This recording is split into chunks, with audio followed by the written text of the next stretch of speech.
That's Radical, and that is the song that introduced me to Catie Curtis, probably you too. And Catie is back with us today here at Lightning 100. Welcome back. Thank you very much. Oh, let me turn your microphone on first. There you go. Thank you very much. I do remember that song. I bet you do, yeah. Catie has a brand new release out now called Sweet Life. Just came out on Compass Records, and tonight she's performing an album release show at 3rd and Lindsley, so that's why she's here today.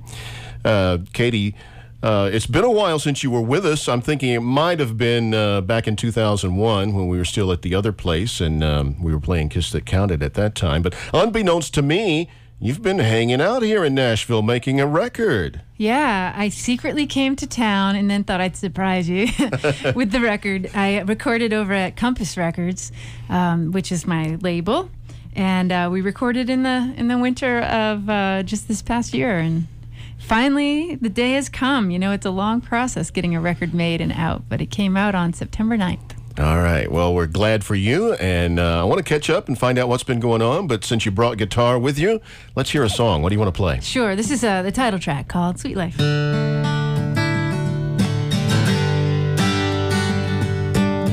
I remember my first heartache, learning all the different ways a heart could break. I took off to San Francisco Bay, grieving. And then there was the one in Tennessee, that one nearly was the end of me. So sweet, but looks can be deceiving. I had lots of big plans for tomorrow. Most of them never did come true. And maybe it's a bitter pill to swallow, but it led me here to this sweet life beside you. I lived with someone up in Providence. Looking back, it never made a lot of sense. One of us was always on the fence or leaving. And then there was the one in Oregon who wanted me to be a born again. So I was shown the door again for being a heathen. I had lots of big plans for tomorrow. Most of them probably wouldn't come true. And maybe it's a bitter pill to swallow, but it led me here to this sweet life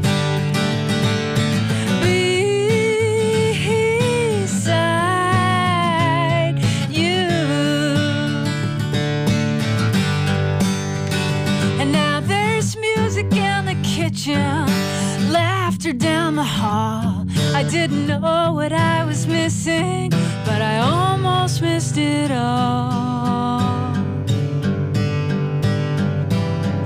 Sweet life,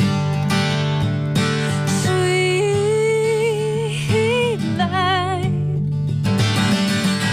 sweet life beside you, beside you, beside you.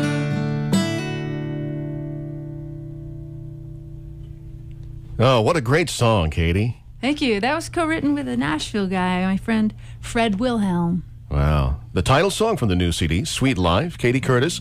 The CD is out on Compass Records. Tonight she performs songs from it at 3rd and Lindsley. Is this your first time to record in Nashville?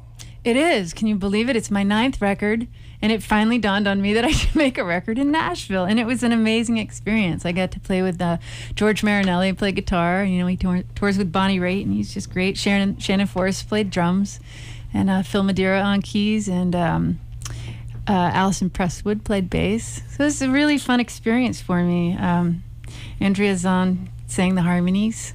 So just a shout out to all those folks because they live here, and it was really, really cool to work here, and everyone was so chill and relaxed in the studio. I just had a great time.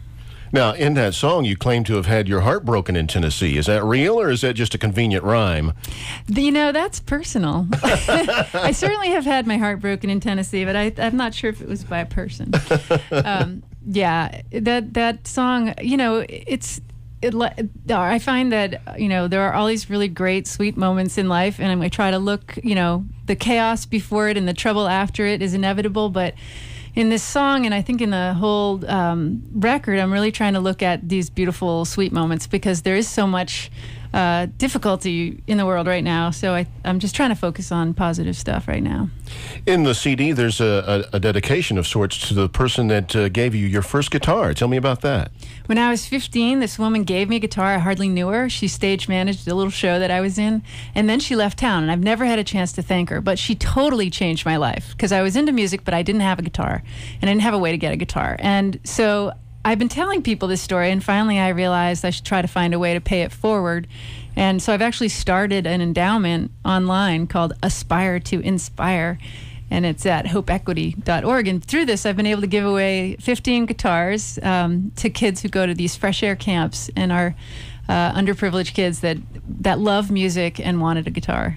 That's great. Yeah, it's been a neat journey to sort of figure out how to raise funds and start a little endowment to do something positive.